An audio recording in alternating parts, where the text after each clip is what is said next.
Divide, we already multiplied, we already times, so now we got to divide by 4 equals 3575.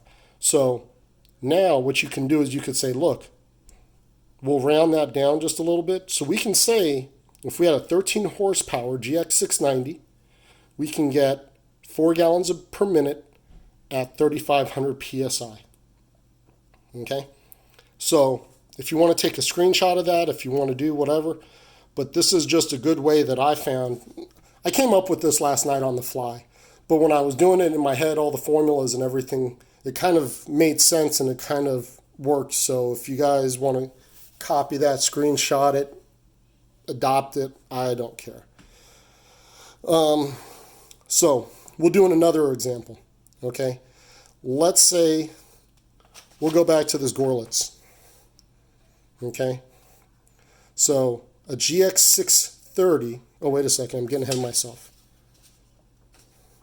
Yeah, we'll do that. So a Honda GX630, so which is 20 horsepower, and that could be found on the Honda's website. Whenever you look for these specs, don't look for the specs on the Jetter websites. Look for them on the pump or the engine manufacturer's website. So in other words, if you want to see what is the output or what is the required output of a engine size to a pump, go to the pump manufacturer. They will show you what is the requirement. And their engineers, I've talked to, I think, all of the big brands.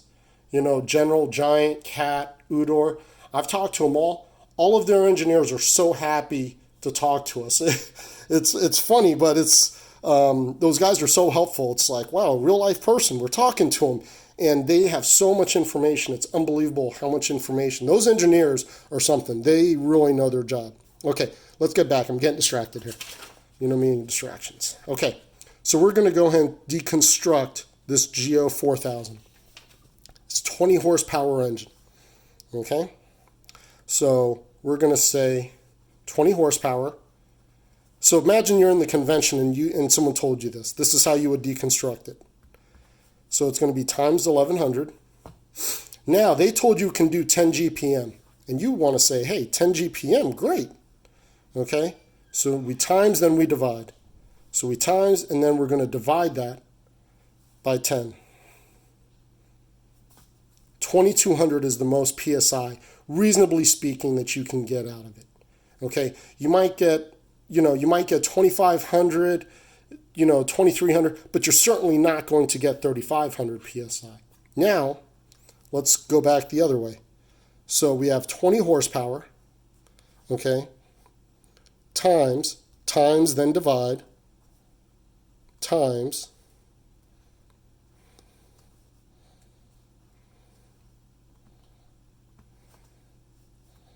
okay, times, then divide. Now we want to say we don't really care about the GPM. We want that 3,500 PSI divided by 3,500. Now, look what that just came up to. 6.28 gallons. Okay, 6.3. We'll call it 6.3. They actually do make a pump with the specified output of 6.3 gallons per minute. So that's not that far of a reach. Also, pumps, really quick.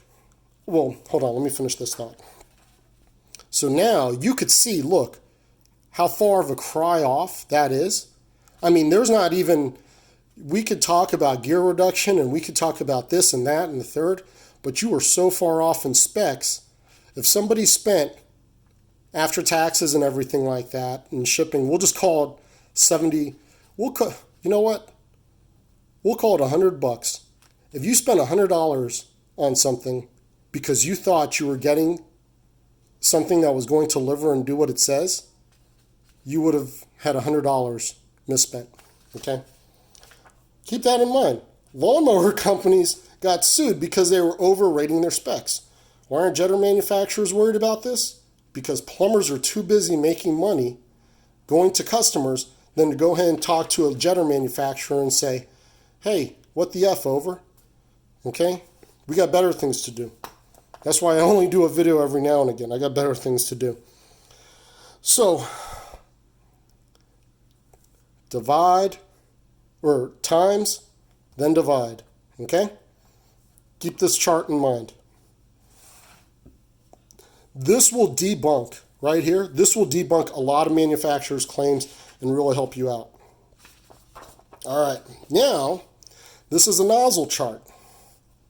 Now, the way that now, all of this, okay, and this is what I mean by jetters, and you know, when I talked to you about my drains deconstructed class, and I mentioned, you know, about how if we look outside of our industry, we could actually find most of the innovation and more of the products and everything. And the things that are, a lot of the things that are being touted as innovation in our industry are just coming from somewhere else. Okay? Flex shaft, that was just tube cleaners.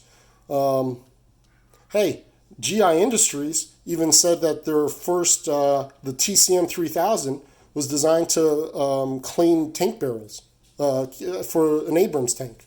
So that's kind of like what I mean. It's just a lot of this stuff that we think is innovation is not really innovation. Hold on one second. Hey, go. So, so going back, all right. Now, this formula right here, this is not mine. This stuff I made. Okay, so I thought about this analogy. I thought about that. That's not mine at all. Okay, where do I get this from? Pressure washer manufacturers. I get it from pump manufacturers because those are the people those are the companies that want us to be successful to keep buying their products. This is stuff that a pressure washer guy would absolutely know. A good pressure washer guy. I'm not talking about a guy that we see here that's got a pickup truck and a little rental thing and just a tank in the back. But so this nozzle chart came from the pressure washer industry, okay? I'll give a quick shout out. The pressure washer companies that I really like to deal with is PW Mall, Water Cannon, and EnviroSpec. Those are the three main ones that I really like to buy things from. And all three of them are really good companies. Never had an issue with any of them, and they're great distributors. Look for those companies before you buy from a plumbing distributor, before you buy from a plumbing manufacturer. Because they buy so much more, a lot of times their prices are way better. So now, if you already know this, skip it. But for the plumbers that don't know, because when I talked to Gorlitz, they didn't know what any of this stuff was. So a manufacturer doesn't even understand this. Okay, and this is a very common thing. This is something that is common. The only reason why a company, in my opinion, this is just my opinion from observations dealing with tool manufacturers, the only reason why a tool company would ever make proprietary specs is so then that way they cannot be compared to other brands offering similar products.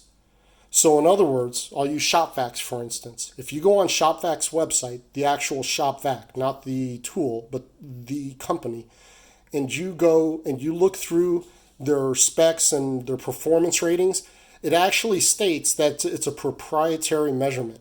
And I don't know if I got the wording correct, but in other words, it's not something that they're not talking about something like air watts or amps or anything like that. It's a proprietary measurement that's just to ShopVac. So that way you can't compare that to, let's say, a rigid ShopVac or, you know, or Milwaukee ShopVac or anything like that.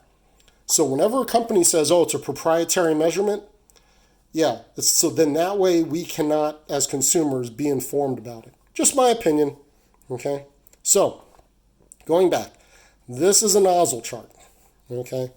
So, we had 4 gallons a minute at 3,500 PSI. It was really like 3575. We'll just call that 3,500 PSI. So what size nozzle would you call that in for? If you wanted to call, let's say, Aquamol, and you said, I need a nozzle for my pressure washer, okay, you don't tell them it's a pressure washer. They don't want to talk to you when they do that. I'm just joking. Maybe they do, maybe they don't. But how do I do that? Okay, I need to buy a nozzle. So what you're going to do, you're going to say 3,500 psi, okay? And then you're going to look at your nozzles, and then you're going to say, hey, at 3,500 psi,